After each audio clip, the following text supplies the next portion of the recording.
Disclaimer.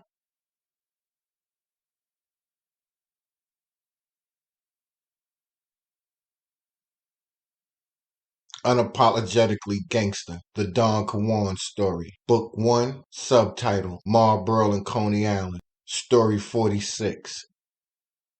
Now let me give you some real talk for a second. Now I'm sure by now you've noticed that most of the names are very unique.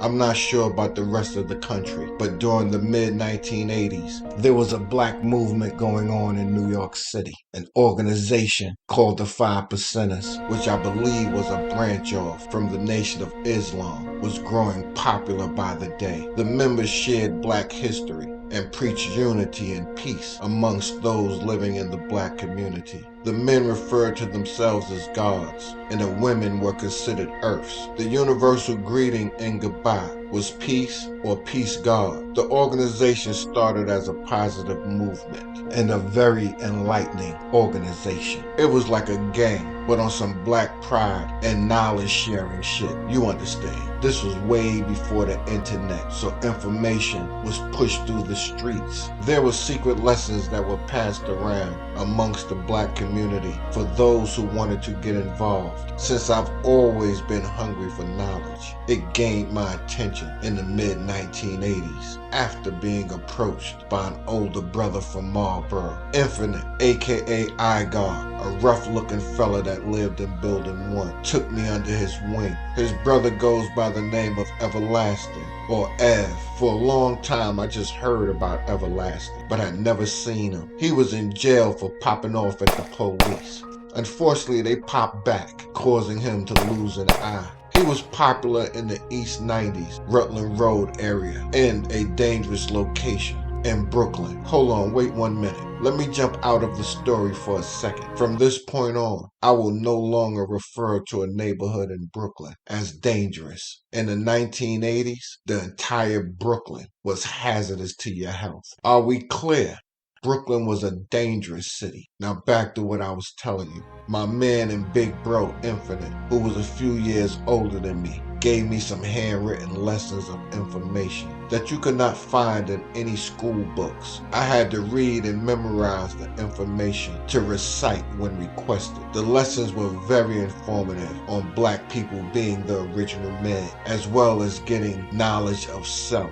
The boy Infinite took me to school daily at his crib. This organization would meet on the last Sunday of every month at a different location throughout New York, mostly to share uplifting messages and wisdom. In the winter, the meetings were held indoors, somewhere uptown Manhattan. Once the weather got nice, the gatherings took place in Fort Greene, which was right in the heart of Brooklyn. The young rebels that lived and come out of Fort Greene had a reputation for being gangster. Some of the most notorious cats from Brooklyn were birthed in the fort. Now this is crazy, but real talk. Although Fort Greene is an unruly hood, on the day of the rallies, the event was peaceful. No violence at all. Thousands of young black brothers and sisters in one place without one argument. It was beautiful, only because the organization was strong. Most of the members were actually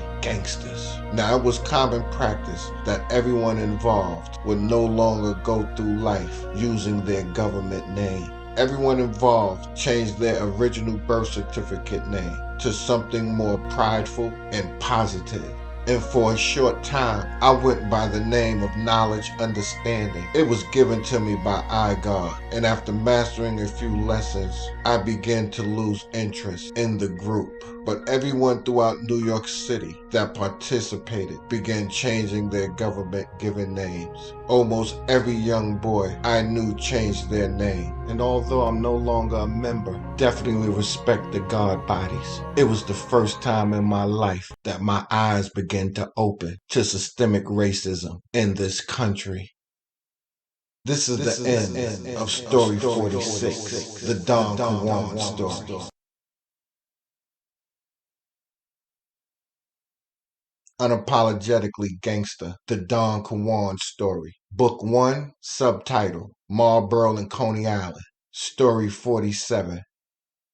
Now don't get my life twisted. I had no dilemma creeping through BK alone. Leaving Marlboro and traveling across town is what we did when we were bored. Since the hood was isolated, you see the same people all day, every day. To maintain your sanity, you have to step out. It was nothing to venture out of the hood with someone else. For some time, there was an older cat that I admired as a big bro that I moved through BK with as well. And this was probably right before Abe and G and I bonded in '85. This cat would teach me a lot about the streets. Unfortunately, one day, I will use something he shared with me on him, shattering our relationship. The next person from Marlboro I'm paying homage to is my big bro, who goes by the name of Life. And he is a certified G that lived in 30 Rock. Although I knew his big bro Malik first, there was a time when me and Life ran together kind of hard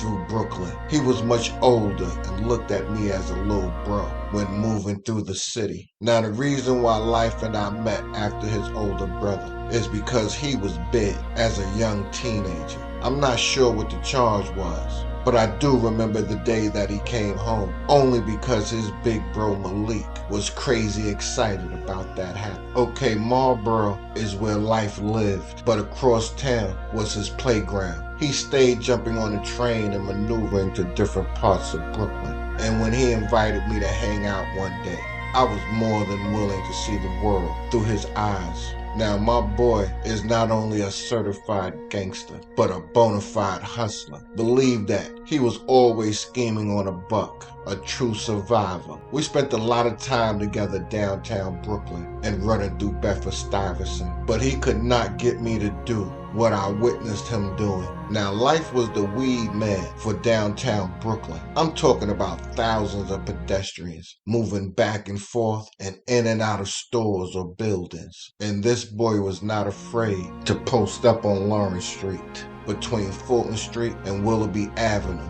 and get it on a daily basis. Most of his customers were working people in suit and ties, and I thought this boy was crazy. He was out in the open doing hand-to-hand sales. Even though he blended into the crowd, so did the police, which is what ran through my mind. There was no way to recognize undercover police, but he took the risk. Sometimes I'd be across the street or have my eyes on him from down the block.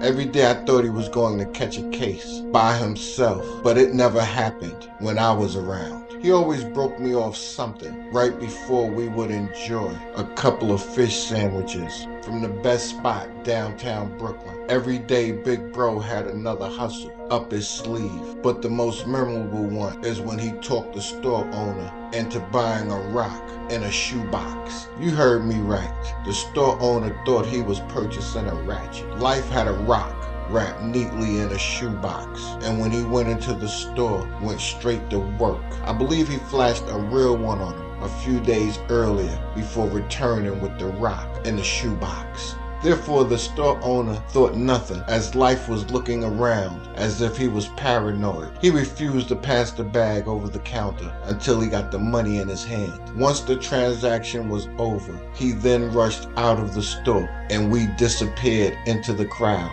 By the time the store owner found out that he had purchased nothing but a rock, we were on the train headed back to Marlboro, both of us enjoying a delicious fish sandwich. It was crazy. I couldn't stop laughing. But if the opportunity presented itself, he was on it. He was well known, probably because he had been in jail, and he was a 5%er. Now and then, he'd take me through Fort Greene to see his family, and we never had a problem. We walked all through Bed-Stuy, but Marcy is the place he loved the most. Although he knew plenty of dudes, there was one that he felt I needed to meet.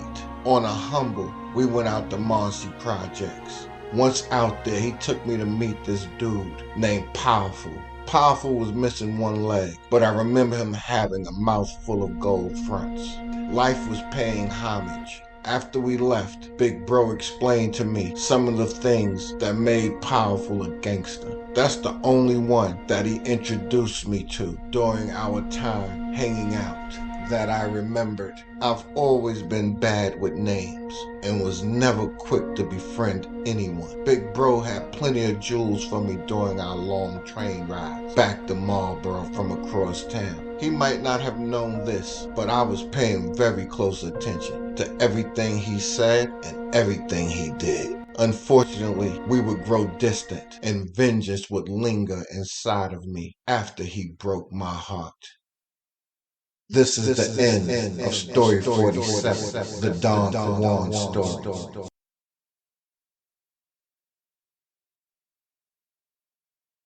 Unapologetically Gangster, the Don Kawand story. Book 1, subtitle, Marlboro and Coney Island. Story 48.